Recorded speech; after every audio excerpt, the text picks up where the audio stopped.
Desenhar e brincar deveriam ser estágios preparatórios para o desenvolvimento da linguagem escrita das crianças.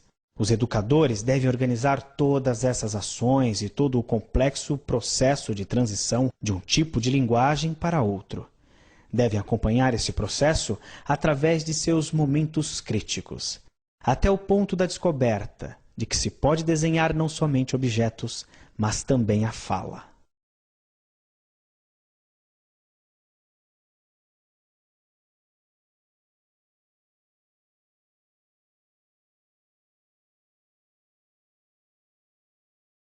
Um aspecto muito importante da teoria do Vygotsky com relação ao desenvolvimento é a ideia dele de que o desenvolvimento deve ser olhado de maneira prospectiva e não retrospectiva. Isto é, deve ser olhado para frente, para aquilo que ainda não aconteceu. Normalmente a gente olha para aquilo que já aconteceu, que já passou. Então a gente pergunta, seu filho já sabe amarrar sapato? Esse bebê já senta? Essa criança já aprendeu a ler e escrever? Então a gente se refere ao já, aquilo que já está consolidado, que já terminou, já está pronto na criança. Mas aquilo que está em processo, que está por acontecer, é ali que vai acontecer a intervenção pedagógica, a ação educacional de qualquer tipo, e também é ali onde o desenvolvimento está efervescente, está fervendo em termos de um fenômeno a ser compreendido pelo estudioso do desenvolvimento, né?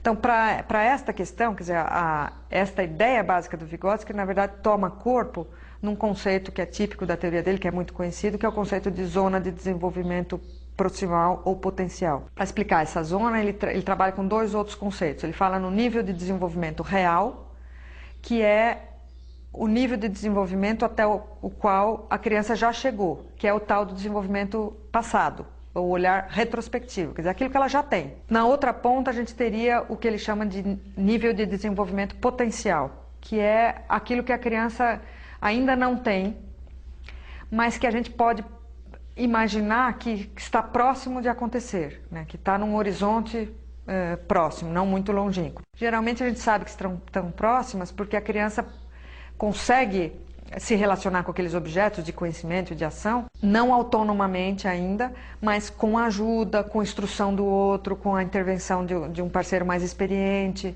Então, o fato de que ela não faz sozinha, mas faz com ajuda, identifica que aquilo pertence a um plano de desenvolvimento que está próximo de se consolidar, né?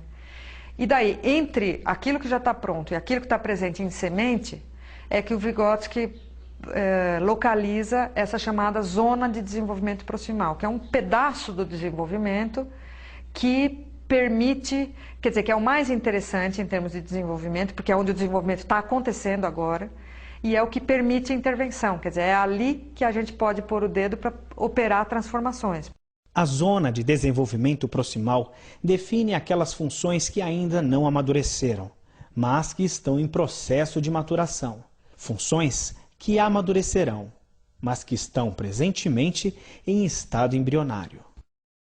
Uma coisa que é bem importante de falar sobre isso é que este conceito para o Vygotsky é um conceito que tem um valor assim, explicativo dentro da teoria, mas ele não é um conceito instrumental. Quer dizer, eu não posso pegar o conceito de zona proximal, entrar numa sala de aula e querer medir a zona proximal dos alunos, identificar zonas proximais e tal, porque ele é um conceito muito flexível e muito complexo, quer dizer, ele não é visível na prática, ele ajuda a gente a entender o desenvolvimento, mas ele não é visível na prática, porque, sei lá, para cada tópico de desenvolvimento, para cada criança, em cada micro momento do desenvolvimento, eu teria uma zona, né? Então, se eu entro numa sala de aula com 40 alunos e vou trabalhar a adição com reserva, hoje eu tenho 40 zonas proximais em movimento, porque cada vez que eu falo uma coisa, eu estou alterando a zona de cada criança, ou de uma parte delas, pelo menos.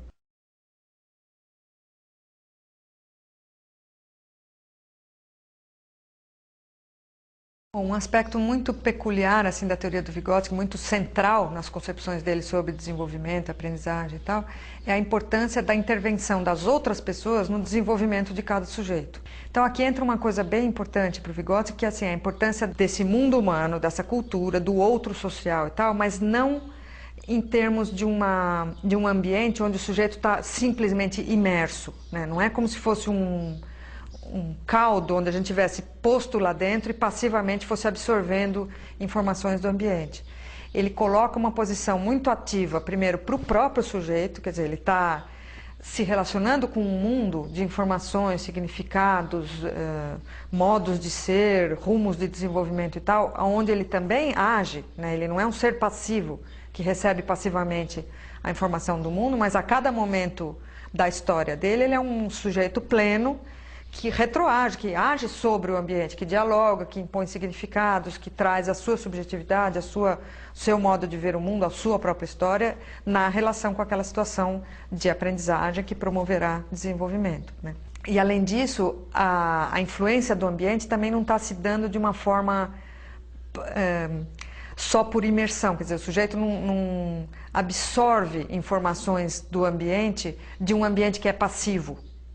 Ele absorve informações de um ambiente que está estruturado pela cultura. Então, por exemplo, mesmo um bebê brincando sozinho no berço, ele está brincando num ambiente cultural, estruturado pela cultura, porque é dentro de um berço, não é numa esteira no chão, porque é com aqueles brinquedos e não com outros brinquedos, porque é sozinho e não acompanhado, porque é num quarto de um determinado tipo, com um determinado som em volta ou não e tal. O Vygotsky ainda fala de um outro aspecto que é extremamente importante, que é o aspecto da intervenção ativa das outras pessoas na definição dos rumos de desenvolvimento. Então, para ele, a intervenção pedagógica é essencial na promoção do desenvolvimento de cada indivíduo, de cada sujeito, né? Então, o sujeito não percorreria caminhos de desenvolvimento sem ter experiências de aprendizagem resultado da intervenção deliberada de outras pessoas na vida dele.